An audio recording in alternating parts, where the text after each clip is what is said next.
Hello everyone, আবার চলে এসেছি এসএস গুটু অফিসিয়াল চ্যানেলে। আজকের রেসিপি হবে বাচ্চাদের। এটা হচ্ছে শিঙি মাছ।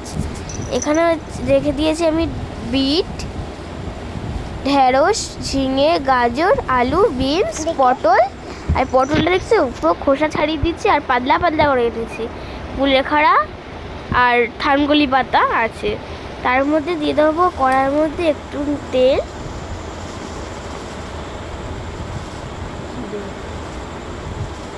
আর শিঙি মাছগুলো কিন্তু আমি ভেজে নেব।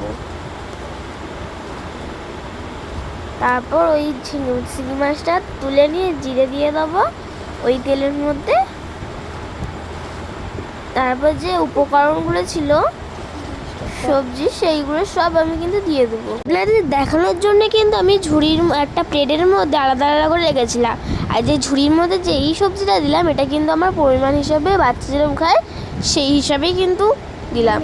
আর এটা কিন্তু একটা ছোটো বাচ্চাদের 1 বছর থেকে স্টার্ট করা যায় এই খাবারটা। আমার বাড়ির বাচ্চাকে আমি কিন্তু এটা 1 বছর, ওর এখন কিন্তু 1.5 বছর হতে যায়, আমি কিন্তু ওকে এটা খাওয়াচ্ছি। আর এখানে দিই নুন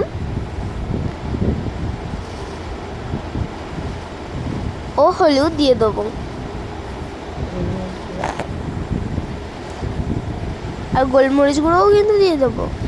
বেশি দিতে হবে না কিন্তু, বাচ্চা কিন্তু অনেক বাচ্চা আছে ঝাল খায়, আবার অনেক বাচ্চা আছে খায় না, সেই হিসাবেই কিন্তু খেতে হবে। এটা হালকা করে ভেজে নেবো।